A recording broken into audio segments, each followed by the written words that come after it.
오늘 시편 120편부터 134편까지 총 15편의 이 시편을 가르쳐서 오늘 표제에 보면 성전에 올라가는 노래라고 이렇게 되어 있습니다. 사실 정확한 표현은 성전에 올라가면서 하는 노래 또는 성전에 올라가서 부르는 노래라고 하면 좀 더 정확한 표현이라고 할 수 있습니다. 히브리 원어 성경에 보면 이제 올라가는 노래라고만 이제 그렇게 되어 있습니다. 우리말 성경에는 좀 더 잘 이해하기 위해서 이렇게 기록을 했는데요.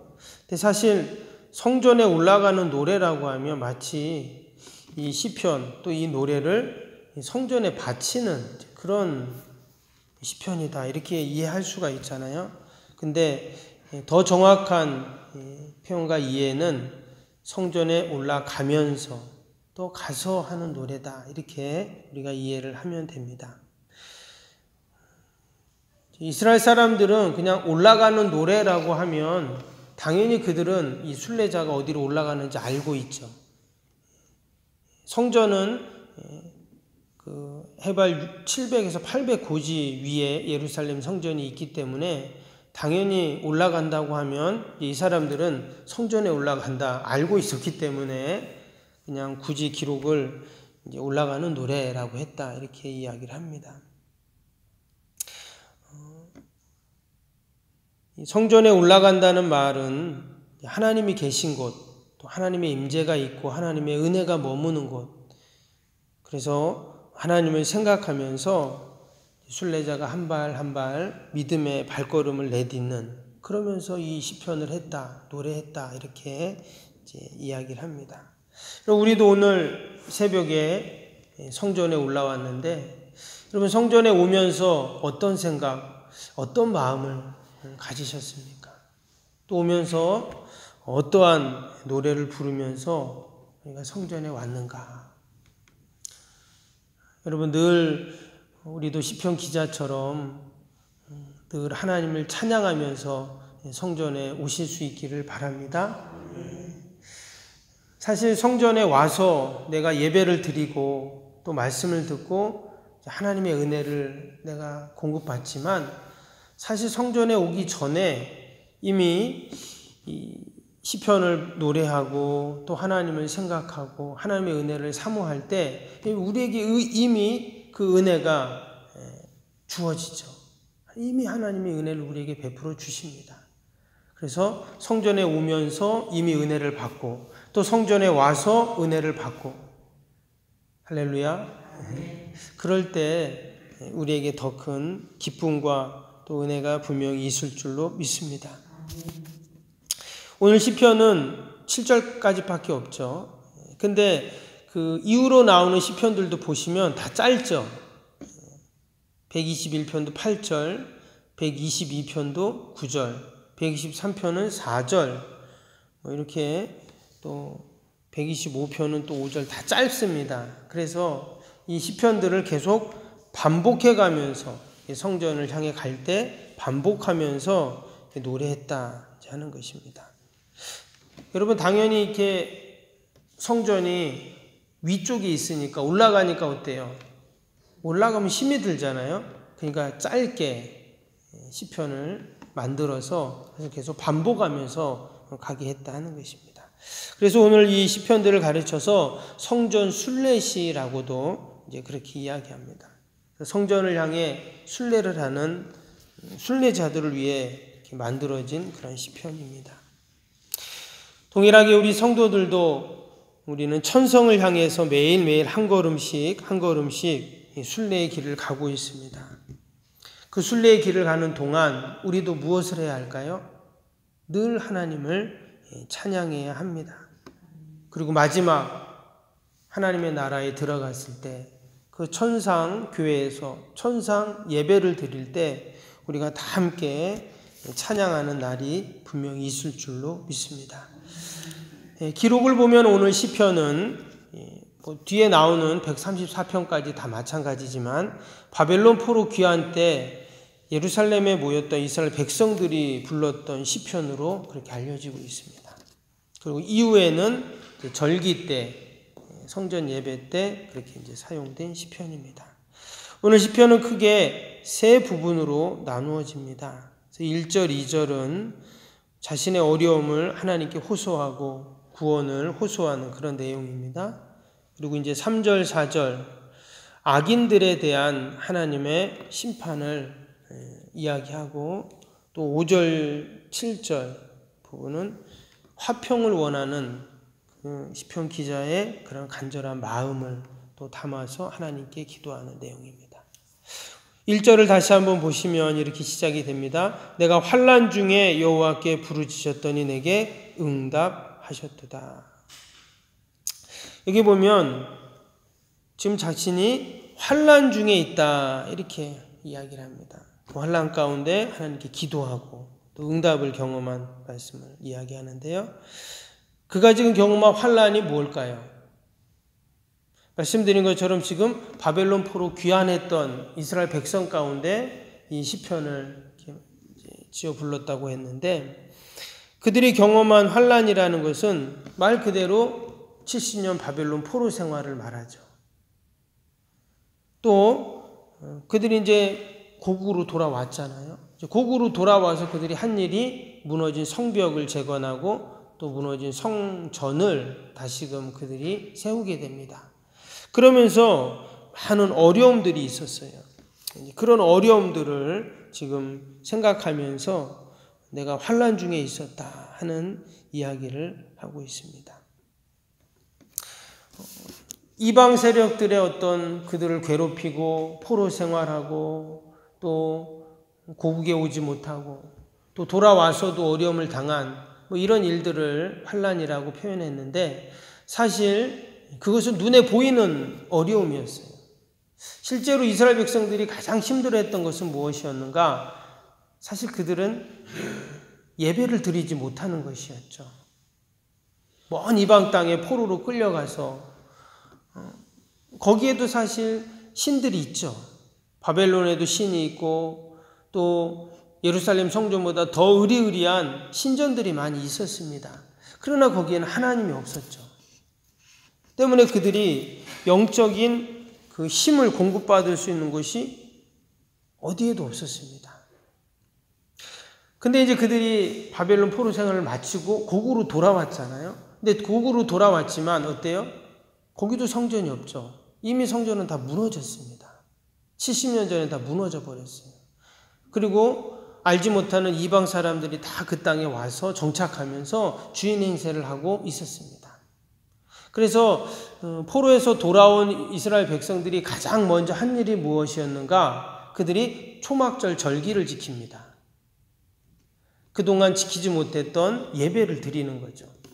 다 그들이 모여가지고 이스라엘 백성들이 처음으로 이제 초막절 절기를 지키면서 말 그대로 하나님께 감사의 예배를 드린 것입니다. 그럴 때 이 시편 120편에 이 시편을 낭송하고 찬양하면서 잃어버렸던 그 예배의 감격과 기쁨을 그들이 이제 회복을 하게 됩니다. 여러분, 예배는 이런 것이죠. 예배를 통해 온 사람들의 마음이 하나가 되고 또 연합되고 그동안 서로 힘들고 어려웠던 그 아픔들을 서로 위로하고 격려하면서 우리 같이 이러한 어려움들을 함께 이겨나가자 서로 다짐하면서 하나 되는 것이 바로 예배입니다. 그래서 예배가 얼마나 중요한지 몰라요. 가정에서 함께 예배 드리는 것, 교회에서 예배 드리고 또 우리가 때때로 연합으로 이렇게 또 한 번씩 예배를 드리잖아요. 부활절 연합 예배, 또 우리 여기 근처 교회 8개 교회 함께 무슨 연합 집회. 사실 이런 연합으로 함께 예배 드리는 것이 너무 귀한 일입니다. 주일날 한국교회가 다 한국교회뿐만 아니라 세계 모든 교회가 한날 같은 시간에 예배를 드리잖아요. 이것이 너무 귀한 일이죠. 당시 70년 동안 그 바벨론 포로 생활하고 돌아왔던 이스라엘 백성들에게는 사실 지도자가 없었습니다. 왕도 없었고 어떤 조직도 체계도 아무것도 없었습니다. 근데 그들이 뭘 드렸다고요? 예배를 드리는 거예요. 예배를 드리니까 모든 것들이 하나하나 해결이 됩니다. 왕이 없어도, 조직이 없어도, 또 체계가 없어도 상관이 없어요. 예배를 드리니까 하나님이 중심이 되고 말씀이 중심이 되니까 모든 것들이 하나하나 이루어지게 되는 것이죠. 그러면서 그들 가운데 어떤 마음이 생겼냐? 성전을 지어야 된다, 이런 마음이 생긴 거예요. 지금 그들이 예배를 드리는 곳은 어디냐면 무너진 성전 터 위에서 예배를 드렸어요. 그러니까 우리가 성전이 있어야지 이 허허벌판에서 이렇게 예배 드려서 되겠냐? 그래서 그들이 자신이 가지고 있는 것들을 가지고 나와서 성전을 짓기 시작합니다. 그래서 바벨론 포로에서 돌아왔던 이스라엘 백성들이 자신의 집을 짓기 전보다 먼저 성전을 지어요. 자신이 가지고 있는 것들을 다 가지고 나와서 옛날 그들이 그 예루살렘 성전을 지을 때처럼 나중에 너무 많이 그 예물을 가지고 오고 재료를 가지고 와서 다윗이 그만 가져오라 그러죠. 근데 이때도 마찬가지. 이걸 이제 수룹바벨 성전이라고 이야기하는데 바벨론 포로에서 돌아온 이스라엘 백성들도 너무 많이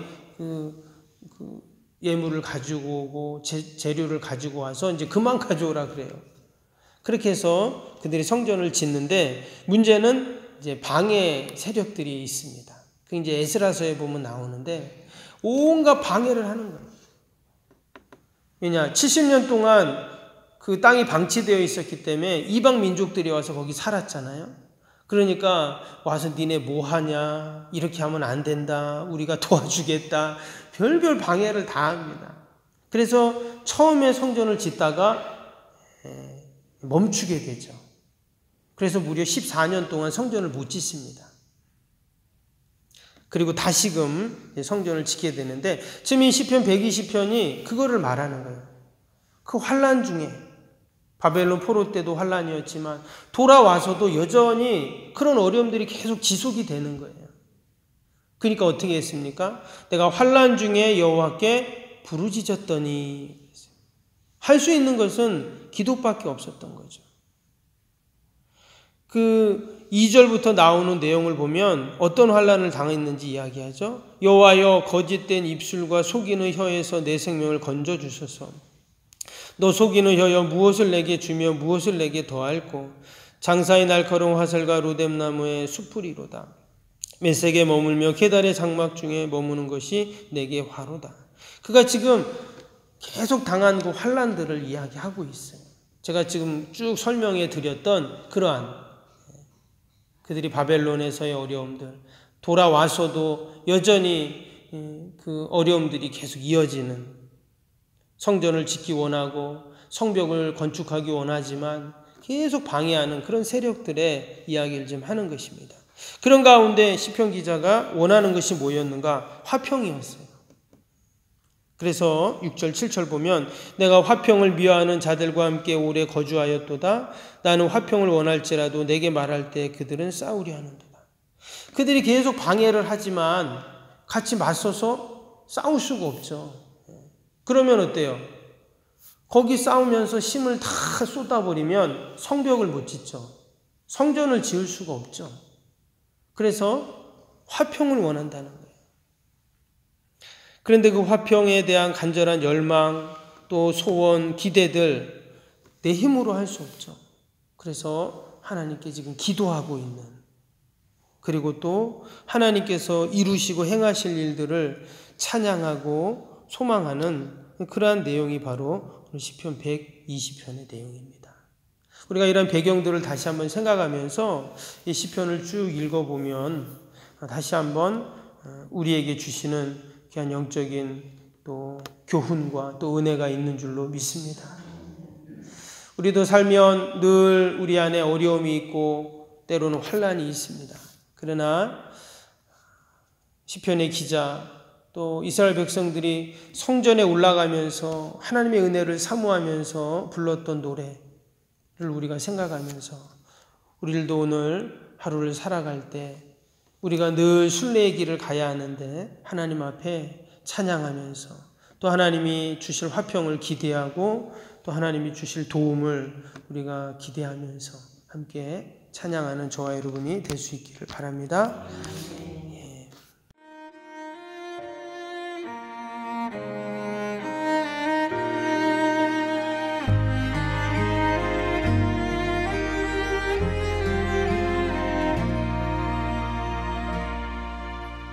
나는 하나님을 예배하는 예배자입니다.